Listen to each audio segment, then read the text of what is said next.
ସ୍ୱାଧୀନତା ଦିବସ ଭାଷଣ।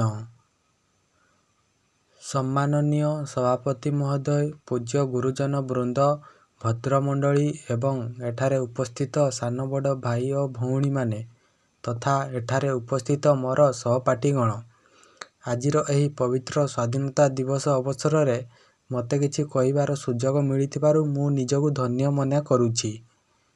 ସର୍ବପ୍ରଥମେ ମୁଁ ଆପଣ ସମସ୍ତଙ୍କୁ ସ୍ୱାଧୀନତା ଦିବସର ଶୁଭେଚ୍ଛା ଜଣାଉଛି। ଆଜି ହେଉଛି ଅଗଷ୍ଟ 15 ତାରିଖ 2025 ମସିହା। ଆମ ଦେଶର 69ତମ ସ୍ୱାଧୀନତା ଦିବସ। ସ୍ୱାଧୀନତା ହେଉଛି ମାନବର ଜନ୍ମଗତ ଅଧିକାର, କିନ୍ତୁ ଭାରତ ବହୁ ବର୍ଷ ଧରି ତା'ର ସ୍ୱାଧୀନତା ହରାଇଥିଲା।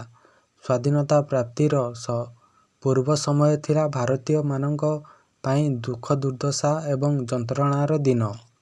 ମୋଗଲ, ଇଂରେଜ ମାନଙ୍କ ପରି ବାହାର ଆକ୍ରମଣକାରୀଙ୍କ ଦ୍ୱାରା ଭାରତୀୟମାନେ ଶହ ଶହ ବର୍ଷ ଧରି ଶାସିତ ହେଲେ ଏବଂ ଅନ୍ତିମରେ 1947 ମସିହା ଅଗଷ୍ଟ 15 ତାରିଖ ଦିନ ଭାରତ ସ୍ୱାଧୀନତା ହାସଲ କଲା। ସେହିଦିନଠାରୁ ପ୍ରତିବର୍ଷ ଅଗଷ୍ଟ 15 ତାରିଖରେ ଆମେ ଭାରତବାସୀ ସ୍ୱାଧୀନତା ଦିବସ ପାଳନ କରି ଆସୁଅଛୁ। ଆମ ଦେଶ ଭାରତକୁ ସ୍ୱାଧୀନ କରିବାରେ ବହୁତ ସ୍ୱାଧୀନତା ସଂଗ୍ରାମୀମାନଙ୍କ ଅବଦାନ ରହିଛି।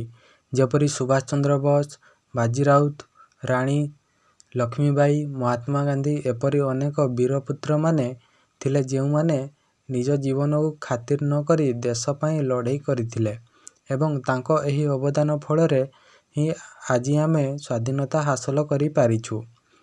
ସେହିଦିନଠାରୁ ପ୍ରତ୍ୟେକ ଭାରତବାସୀ ଏହି ଦିନ ଜାତୀୟ ପତାକା ଉତ୍ତୋଳନ କରି, ଜାତୀୟ ସଙ୍ଗୀତ ଗାନ କରି ଏବଂ ଆମ ଦେଶର ବୀର ପୁତ୍ରମାନଙ୍କର ତ୍ୟାଗ ଓ ବଳିଦାନକୁ ସ୍ମରଣ କରିବା ଉଦ୍ଦେଶ୍ୟରେ ଅଗଷ୍ଟ 15 ତାରିଖକୁ ସ୍ୱାଧୀନତା ଦିବସ ରୂପେ ପାଳନ କରି ଆସୁଅଛୁ। ତେବେ ଆସନ୍ତୁ ଆଜି ସ୍ୱାଧୀନତା ଦିବସକୁ ଆଜି ଆନନ୍ଦ ଉତ୍ସାହରେ ପାଳନ କରିବା ଏବଂ ଆମ ଦେଶ ଭାରତକୁ ଆଗେଇ ନେବାକୁ ଚେଷ୍ଟା କରିବା। ଏତିକି କହି ମୋର ବକ୍ତବ୍ୟ ଶେଷ କରୁଛି। ଜୟ ହିନ୍ଦ, ଜୟ ଭାରତ, ବନ୍ଦେ ଉତ୍କଳ ଜନନୀ।